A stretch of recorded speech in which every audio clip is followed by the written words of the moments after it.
Hello, beautiful people, and welcome to this dose of celestial goodness. As always, thank you for joining me in this space and on this journey. If you're reading the blog or watching the video this week, congratulations! You've made it over into a new year. I was joking with one of my friends that there are really many ways of marking a new year, and there are many cultures and many groups that celebrate a different new year than January 1st. The Lunar New Year, for example, which will happen on January 22nd, marks the year of the water rabbit. Our birthdays, the solar return, are also a beginning point. I turned 40 recently, so that was a new decade, and it definitely felt like a new chapter of my life was beginning. So my friend and I jokingly devised a new year for each month this year, which I thought was pretty funny. So if this one doesn't work for you, make your own. All of that being said, today is January 1st, and it is a day that most of the year celebrates a new year. It's marked by different celebrations, fireworks, fanfare, and we have collectively created a ritual that sends out the old energy of the Gregorian calendar and that welcomes in a new energy. So along with this comes many different sort of little rituals that help us to ceremonially close out the old energies in our own personal lives and welcome in a new energy. So I thought about this for several reasons. First, this was the first time in over 6 years that I was home for New Year's Eve. I've celebrated in different locations, including last year I was in England, a place that is near and dear to my heart. So this year it was actually very nice to be in my own space, having a very low-key and chill evening. It was also the first New Year's Eve in at least 10 New Year's Eves that I was actually by myself. Some friends had invited me out, different friend groups, but my spirit really desired some alone time. And it was nice. And I'll speak at a different time about the benefits of solitude for the soul. Like, you can be alone, but not lonely. And I've grown over the years to learn how to really enjoy my own company. And in recent months, I've definitely been relearning myself. So it's been very nice. I also know that my family and friends are literally a phone call away if I need them. And if I should desire some sort of human companionship. But, you know, I do derive great joy from my relationships with other people, and cultivating and devoting time to nurturing those relationships will continue to be an important part of 2023. There is also a strong need within my own self, though, to nurture the relationship that I have with self. And it is for this reason. And I know that New Year's Eve for me was my own kind of bliss. You know, I got some fresh flowers from the market, and while walking over there, some raindrops evaded my umbrella. They felt very cool on my skin, and I remember there's a quote attributed to Bob Marley. I don't know if he actually said it or not, but it says that some people feel the rain and others get wet. So I felt the rain, and I want to continue living life with the experience of feeling, of not being numb to things like the sunrises and the sunsets and the coolness of raindrops. I also stopped as well for a bit to observe. There was like this fog rising up from a pond that is next to my place.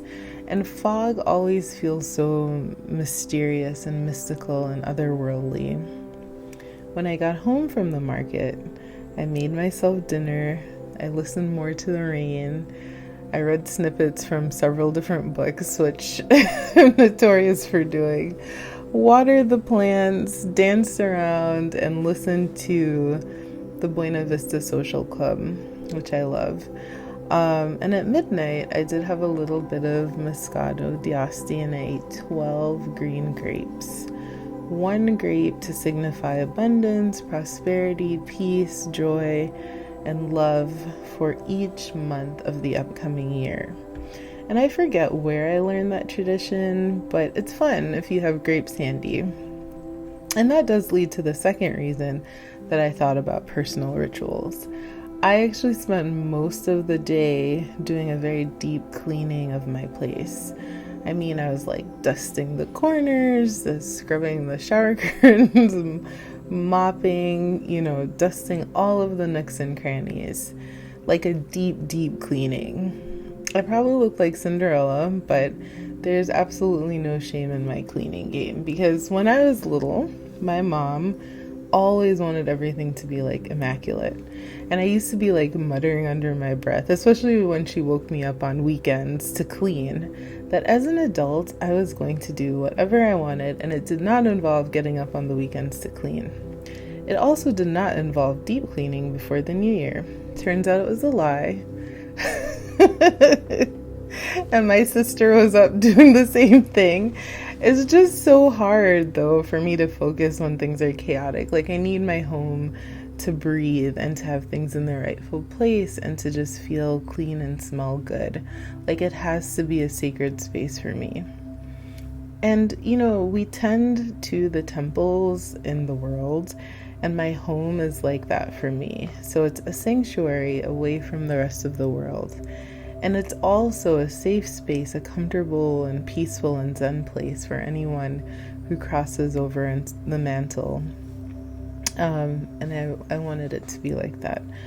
When I was little, though, Jamaicans made it seem as if when the clock struck midnight on New Year's Eve, if things were out of place, if the clothes weren't washed, if the dishes weren't put away, if all the trash wasn't taken out, that was going to be your fate for the rest of the year. It was like, oh my God, you're going to be living in filth for a whole year. And I would honestly get so much anxiety about it. And it's not the case, but yesterday still felt very cathartic. It wasn't as if things were messy to begin with. It was just, ensuring that everything was in its place and throwing things out. It all made me feel as though I was ceremoniously saying goodbye to 2022. And after everything is clean, I do also do a smoke cleanse with the windows and my balcony door open, and then I burn some of my favorite incense. I have a lot of favorites, but there's some that are extra special. So goodbye to the old energies and welcome to something new. I am actually very curious about rituals, like other rituals that other people do to celebrate the end of an old year and how they welcome in the new year. I know that some of my friends eat black-eyed peas, some attend a church service, some stay up until midnight to make sure that, yes, the old year is really gone, and some people go to bed at their normal time just so they can wake up feeling refreshed and just, in their routine. I read online that in Scotland, one of my favorite places, the last day of the Gregorian calendar is called Hogmanay, and I don't know if I said that right. It may be derived from Norse and Gaelic traditions. It involves gift giving, visiting the homes of family and friends, and there's a very special attention paid to what's called the first foot. And that is the first guest who steps foot in your home in the new year. I never thought about that, but I think it's cool. And I will have to pay attention to and remember who is going to be my first foot for the year. So what are some of your New Year's rituals or traditions? You can share that. And, the New Year's Day also reminded me that there's a new energy being ushered in, both astrologically and in terms of numerology. And I'll get into the astrology in a different video because there is a lot going on, as per usual. But this year is a number 7 year in numerology. That's 2 plus 0 plus 2 plus 3 equals 7.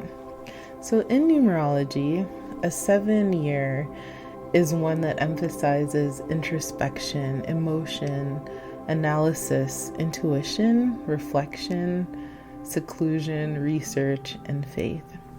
It is also a year that finds most people deepening their spiritual practices, and a year that leans heavy towards creativity and mysticism.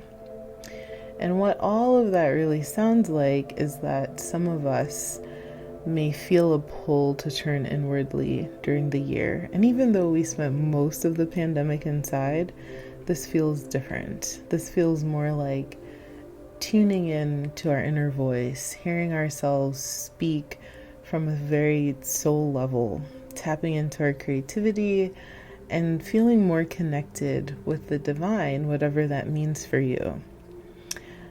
So, those are all characteristics of 7-year, and some of the astrology has to do a little with that as well.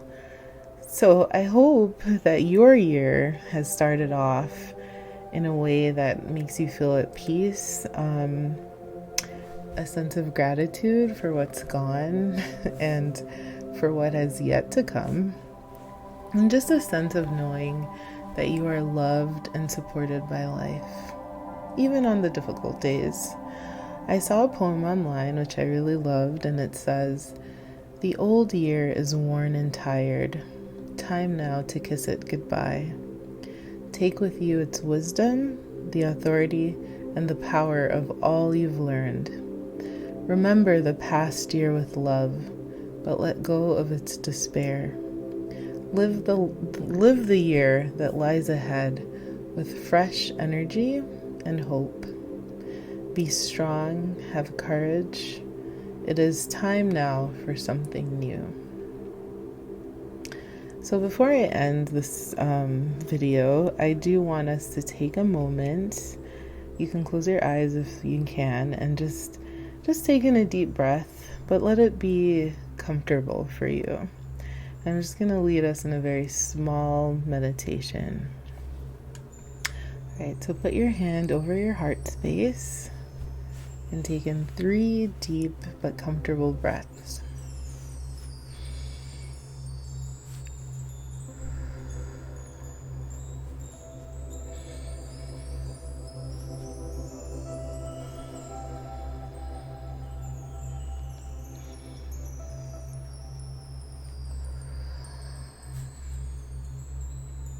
And just become aware of your breathing. Feel a sense of gratitude for your body, which functions mostly on autopilot. Be thankful for your heart, which beats each day and which also emits vibrations of love out to the world. Be thankful for your mind, which allows you to process so much information. Now I want you to visualize that you are standing by a bonfire. You are able to drop anything from 2020 and previous years that may have caused you stress or grief, and you can just drop it into the fire.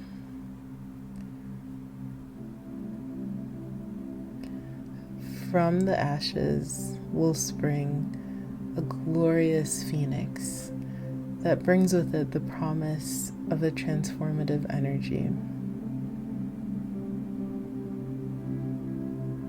Next, I want you to visualize a beautiful glass cup filled with clear, crystal clear, and clean water. You will take a drink from this cup. As the water fills you, as it is cool and flowing through your body, you imagine that the new year will be filled with love and joy, prosperity, growth, and anything else that you desire that is in its divine proper timing and that's for your overall benefit. You do feel a sense of peace and of purpose. You become aware of your breath again. Sit with that sensation of just feeling your breath rising in your chest. Say thank you. Thank you. And then you can open your eyes. I hope that this year will unfold for you in the most delightful and beautiful ways. And I hope that the stars continue to shine brightly over you. As always, thank you so much for joining me here, for making celestial goodness a possibility. And I wish you a happy new year.